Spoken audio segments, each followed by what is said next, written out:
বৌদ্ধ ধর্মেরও long tradition আছে এই দেশে।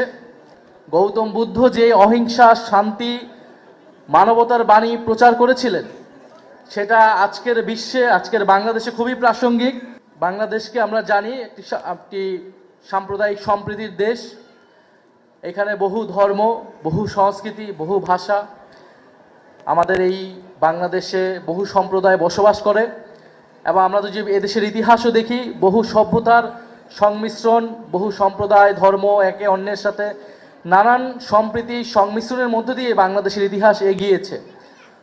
বৌদ্ধ ধর্মেরও লং ট্রেডিশন আছে এই দেশে এবং গৌতম বুদ্ধ যে অহিংসা, শান্তি, মানবতার বাণী প্রচার করেছিলেন সেটা আজকের বিশ্বে, আজকের বাংলাদেশে খুবই প্রাসঙ্গিক।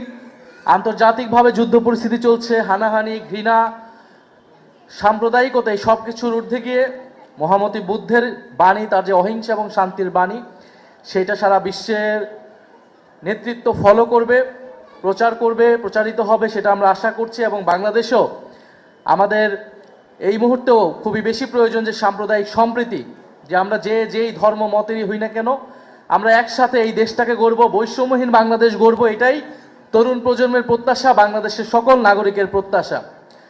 ফলে আমরা আমাদের ধর্ম, রাজনৈতিক মত, ভিন্ন মত সব কিছু মিলিয়েই আমরা একসাথে চলব।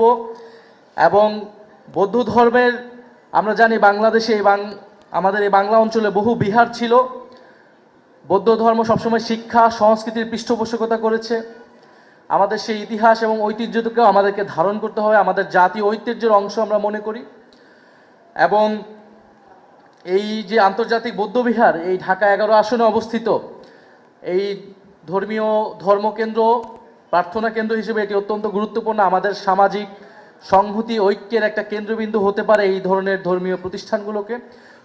মাননীয় মন্ত্রী আছেন, সরকারের প্রতিও আমাদের আহ্বান থাকবে এবং অত্র এলাকার এমপি হিসেবে আমি মাননীয় মন্ত্রী, স্থানীয় সরকার মন্ত্রীর কাছে আবেদন জানাবো যে এই আন্তর্জাতিক বৌদ্ধ বিহারকে আমরা আরও কিভাবে, এই প্রতিষ্ঠানটিকে আরও কিভাবে আমরা এটার অবকাঠামোগত, এটার আরও আনুষঙ্গিক আমরা উন্নয়ন করতে পারি।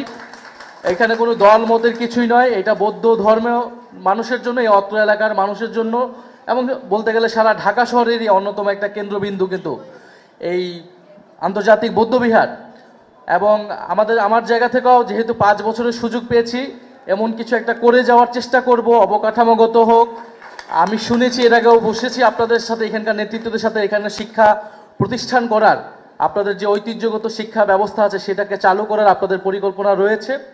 এবং সেই ধরনের কাজগুলোকে কিভাবে আগানো যায়, এখানে আমাদের সুকোমল বড়ুয়া প্রফেসর রয়েছেন, আমার বিশ্ববিদ্যালয়ের শিক্ষক, এবং আন্তর্জাতিক বৌদ্ধবিহার বাংলাদেশ বুদ্ধিস্ট ফেডারেশনের নেতৃবৃন্দ, আমি তাদের সাথে আলোচনা করব। আমি চেষ্টা করব আপনাদের এই কাজগুলো আদায় করা, এবং অবশ্যই আশা করব যে সরকারও সেদিকে সুনজর দিবেন। এবং সর্বশেষে আপনাদেরকে আবারও শুভ বুদ্ধি পূর্ণিমা জানাচ্ছি, এবং এই দেশের যাতে মঙ্গল হয় আপনারা সেই জন্য আজকে প্রার্থনা করবেন। আমাদের দেশ, এই দেশকে নতুন করে আমরা গড়ে তুলতে চাই। এই তরুণ প্রজন্ম আমাদের দেশের অর্থনীতি, সমাজ, সংস্কৃতি কিভাবে আমরা উন্নত করে বিশ্বের বুকে দাঁড়াতে পারি ঐক্যবদ্ধভাবে, সেই ঐক্যের বাংলাদেশ, বৈষম্যহীন গণতান্ত্রিক বাংলাদেশ যাতে আমরা গড়ে তুলতে পারি। সবাইকে আবারও বৌদ্ধ পূর্ণিমার শুভেচ্ছা জানাচ্ছি।